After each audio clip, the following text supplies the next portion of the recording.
তো তারা they have reasons to be alienated, feel alienated, যে আমরা দেশের নাগরিক।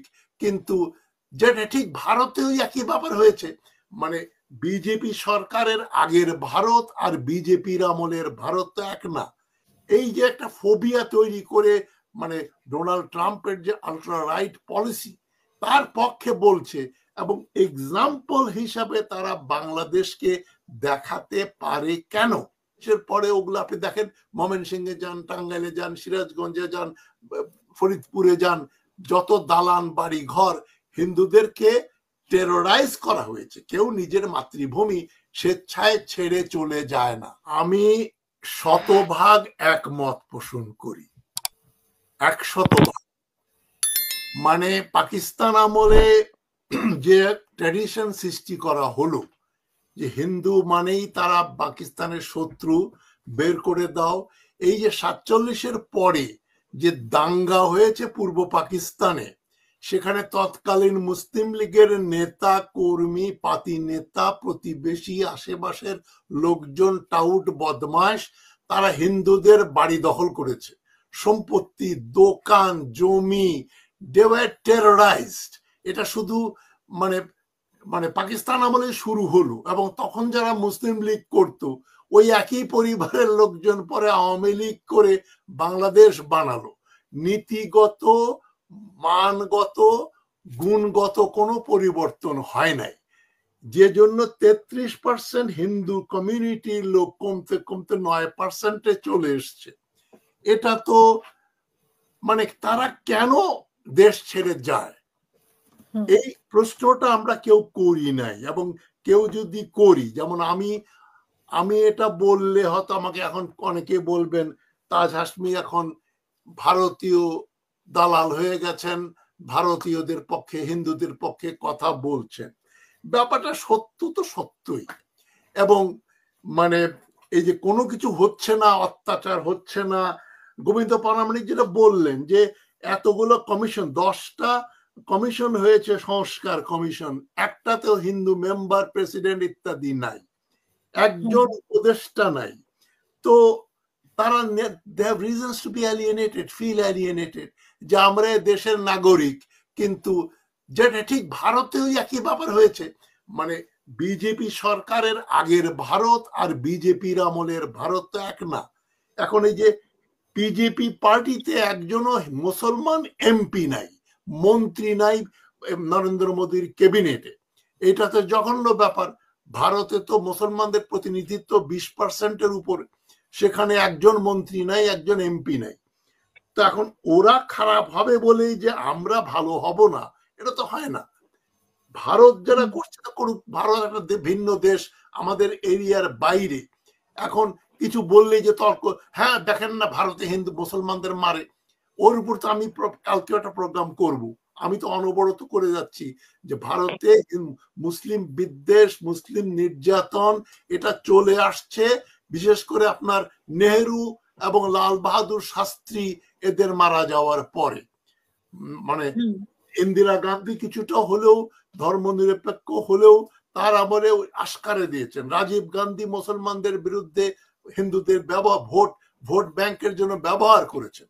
কিন্তু বাংলাদেশে যে হিন্দু পারসিকিউশন হচ্ছে না, যে মতুয়া পার্টি নামে একটা পার্টি বানাবে হিন্দুরা, এটা নিষেধ করার বা গ্রেপ্তার করার, নেতাদের গ্রেপ্তার করবেন, বলবে যে বাংলাদেশের অখণ্ডতা নষ্ট হয়ে যাবে, এই ধরনের চিন্তাটা তো সুস্থ চিন্তা না। আপনি এই 10% হিন্দুকে এলিয়েনেট করলে গ্লোবাল যে প্রেশারটা পড়বে, যেটা তুলসী গাবার্ড বলছেন বা এখন মার্কিন সিনেটর গ্যারি পিটার্স, তারা বিভিন্ন এজেন্ডা নিয়ে আসছে। তাদের এজেন্ডা হচ্ছে সারা দুনিয়াতে ইসলামোফোবিয়া, খেলাফত, যেটা মানে ইয়ের কথায় ফুটে উঠল তুলসী গাবার্ড, যে গ্লোবাল খেলাফত, ক্যালিফেট ইজ রাইজিং। এই যে একটা ফোবিয়া তৈরি করে, মানে ডোনাল্ড ট্রাম্পের যে আলট্রা রাইট পলিসি তার পক্ষে বলছে, এবং এক্সাম্পল হিসাবে তারা বাংলাদেশকে দেখাতে পারে কেন। এইটাই কেনর উত্তর দিতে হবে। আমরা আওয়ামী আমলে এক এক্সট্রিম থেকে আরেক এক্সট্রিমে চলে গিয়েছিল, পুলিশে, শিক্ষা বিভাগে, মাদ্রাসাতেও, মাদ্রাসা বোর্ডে হিন্দুদের ঢুকিয়েছেন। বাংলাদেশ ব্যাংকে মানে প্রচুর হিন্দুর ওভার রিপ্রেজেন্টেশন ছিল, যেটা আপনার পররাষ্ট্রমন্ত্রী আব্দুল মোমিন বলেছেন যে বাংলাদেশের সরকারি চাকরিতে 25% হিন্দু চাকরি করেন। এটা তো ডিসক্রিমিনেশন এগেইনস্ট মুসলিম। তাদের পপুলেশন 10%, সরকারি চাকরি 25% করবেন, সেটাও যেমন অভিপ্রেত অনভিপ্রেত, মানে অ্যাকসেপ্টেবল না। কিন্তু আবার যেখানে যেখানে 10% আছে সেখানে একজনকেও রাখবেন না প্রতিনিধি, তাদের কোনো কমিশন, কোনো অ্যাডভাইজার। এটা তো অন্যায়, এটা অন্যায়। হাসিনা অন্যায় করেছে একদিকে, আর এদিকে আরেকটা ওই যে সরকার উল্টো দিকে চলছে। এই যে পাকিস্তানের যে পলিসি, মানে হিন্দু মানেই পাকিস্তানের পত্রিকাতে, উর্দু লিটারেচারে, বইতে হিন্দু শব্দ ব্যবহার করে বলা হয় ও তো হিন্দু, ও তো পাকিস্তানের শত্রু। এটা হচ্ছে পাকিস্তানি ডিসকোর্স। কিন্তু বাংলাদেশে তো ওই ডিসকোর্স মানার কথা না, আমরা সেকুলার। এখন বাংলাদেশে হয়ে গেছে কি, আমি নিজে সেকুলার, সরকারের কোনো কাজে কোনো ধর্ম, ইসলাম ধর্ম বলেন, হিন্দু, কোনো ধর্মের কোনো পার্টিসিপেশনের কোনো স্কোপ নাই, কারণ রাজ্য চালনা একটা সেকুলার ব্যাপার। সেদিক দিয়ে হলি আর্লি ক্যালিফেটও সেকুলার ছিল। এটা বললে মূর্খরা আমাকে মারতে আসবে, উনি নাস্তিক হয়ে গেছে। এখন সেকুলারিজম কোনো গালি না, সেকুলারিজম ইসলামের সঙ্গে যায়। ইসলামের শিক্ষাই হচ্ছে সেকুলার, সবার প্রতি সমান দৃষ্টি। যে জন্য আলী খলিফা, আবু বকর, ওমর, ওসমান, আলী, তারা কেউ নিজেদেরকে আমিরুল মুসলিমিন বলতেন না, তাদেরকে বলা হতো আমিরুল মোমিনিন, বিশ্বাসীদের নেতা। বিশ্বাসী বলতে সেখানে ইহুদি এবং খ্রিস্টানও ইনক্লুডেড ছিল। এইটা তো মানে সাধারণ লোকজনের জানার সুযোগ হয় না, এই ব্যাপারে আলোচনাও হয় না, এই সমস্ত তারা পড়াশোনাও করে না। কিন্তু এক এক্সট্রিম থেকে আরেক এক্সট্রিমে আমরা চলে যাচ্ছি। কিন্তু যেটা গোবিন্দ পরামানিক বললেন যে বিভিন্ন জায়গায় যে হিন্দুদের বাড়িঘর পোড়ানো হচ্ছে, টেরোরাইজ করা হচ্ছে, বাংলাদেশের এমন কোন ডিস্ট্রিক্ট টাউন, সাবডিভিশনাল টাউন ছিল না, নাই, যেখানে মানে মুসলমানদের হতে একটা বা দুইটা পাকা বাড়ি ছিল। 99% পাকা বাড়ি, দালান হিন্দুদের ছিল। 47-এর পরে ওগুলো আপনি দেখেন, ময়মনসিংহে যান, টাঙ্গাইলে যান, সিরাজগঞ্জে যান, ফরিদপুরে যান, যত দালান বাড়ি ঘর, হিন্দুদেরকে টেরোরাইজ করা হয়েছে। কেউ নিজের মাতৃভূমি স্বেচ্ছায় ছেড়ে চলে যায় না। সুতরাং আমি তো মারি নাই, ইন্ডিয়াতে তো মারে, আমরা তো মারি নাই, আমরা টেরোরাইজ করেছি। যে শালা যা এই যে এই শব্দগুলো ব্যবহার করে, এখনো ব্যবহৃত মালাউন, মালাউন শব্দ মানে হচ্ছে অভিশপ্ত। আমি পিএইচডি থিসিস করে দেখিয়েছি গ্রামে গঞ্জে কিভাবে এই শব্দটা, মানে হুজুরদের বলেন বা অন্য হুজুর ছাড়া যা মুসলমান আছেন, তারা সুযোগ পেলেই হিন্দুদেরকে ওই কুৎসিত একটা গালি দিয়ে শব্দটা উচ্চারণ করে এবং উদাহরণ দেবে, আরে গিয়ে দেখেন ভারতে মুসলমানদের কি করছে। ওরা করছে বলেই একটা হাজবেন্ড বলতে পারে না তার বউ পিটাই, আমার বউ পিটাই, দেখেন পাশের বাড়ির লোক তো তার বউকে রোজ পিটায়, আমি তো মাসে একবার পিটাই, তাহলে আমি করছে ভালো। এই রকম যুক্তি দিয়ে তো আমরা চলতে পারি না।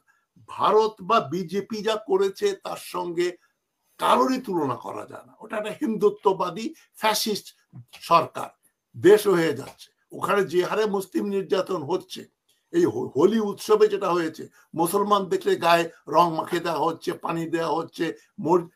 একটা ভিডিও দেখলাম, ট্রেনে রমজান মাসে এক মুসলমান ভদ্রলোক কোরআন পড়ছেন, তাকে দুইটা হিন্দু ছেলে ধুমসে পিটাচ্ছে, তাকে বলছে জয় শ্রীরাম বল, থাপ্পড় মারছে একজন মুরব্বী দাড়িওয়ালা ভদ্রলোককে। অপরাধটা কি? উনি কোরআন শরীফ পড়ছেন রেলগাড়ির ভেতরে। এখন আমি নামাজ পড়া অবস্থায় তো এই যে আমরা 2 দিন গতকালকেই নামাজ পড়া অবস্থায় দিয়ে সরিয়ে দিচ্ছে। এবং ওখানে তো এটা আছেই, মুসলমান বাড়ি ভাড়া পায় না। এই যে শাবানা আজমি এবং তার হাজবেন্ড জাভেদ আখতার, তারা ওই যে বোম্বে শহরে, জাভেদ আখতার তো নিজে প্রকাশ্যে বলেন যে উনি নাস্তিক, তারপরেও শাবানা আজমিও বোধহয় নাস্তিক, তারা বাড়ি কিনতে পারছেন না, অ্যাপার্টমেন্ট কিনতে পারছেন না মুসলমান পরিচয় থাকার জন্য।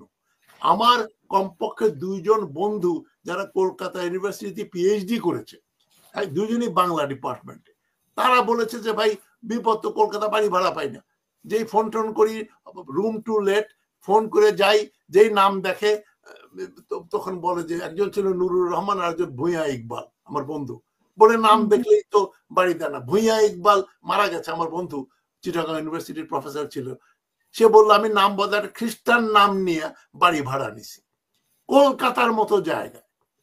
তো এক এক্সট্রিম, কিন্তু আমরা যে হিন্দুদের ব্যাপারে খুব উদার, একেবারে ওদেরকে মার্জিনালাইজ করাটাই তো বিরাট ব্যাপার। কিছু করার দরকার নেই, আপনি তাদেরকে কোথাও রাখবেন না, তাহলেই তো তারা বুঝে যাবেন যে মেসেজটা কি। মেসেজটা হচ্ছে তোমরা এদেশের সমান নাগরিক না, তোমরা এখন এদেশ ছেড়ে চলে যেতে পারো, যেহেতু তোমরা আওয়ামী লীগকে সমর্থন করেছো। আওয়ামী লীগকে তো মুসলমানের সংখ্যা 90%, বেশিরভাগ আওয়ামী লীগের দালালি, লুটপাট, খুন যখন মুসলমানরা করেছে, সেই আওয়ামী লীগের তো রিহ্যাবিলিটেটেড। 600 কতজনকে তো ওয়াকারুজ্জামান নিজে বললেন শেল্টার দিয়েছিলেন, হাসিনাকে তো পাঠিয়ে দিল বিদেশে, ভারতে। আর যাদের শেল্টার দিয়েছিল, কাদের শেল্টার দিয়েছিল ওয়াকারুজ্জামান আমরা জানি না, তো আওয়ামী লীগের দিয়েছিল।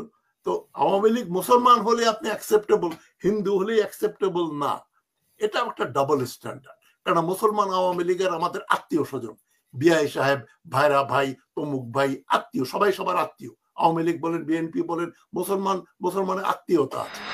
তো এই পলিটিক্যাল কারণে ধর্মের ব্যবহার কোনোভাবে অ্যাকসেপ্টেবল না। এবং আমি যে কোনো মাইনরিটি কমিউনিটি পৃথিবীর যেখানেই হোক তাদের বিরুদ্ধে ডিসক্রিমিনেশনের আমি বিরোধিতা করি। এদিক দিয়ে আমি গোবিন্দ পরমাণিককে ধন্যবাদ জানাই, যিনি সাহস করে এই কথাগুলো বলেছেন। ধন্যবাদ।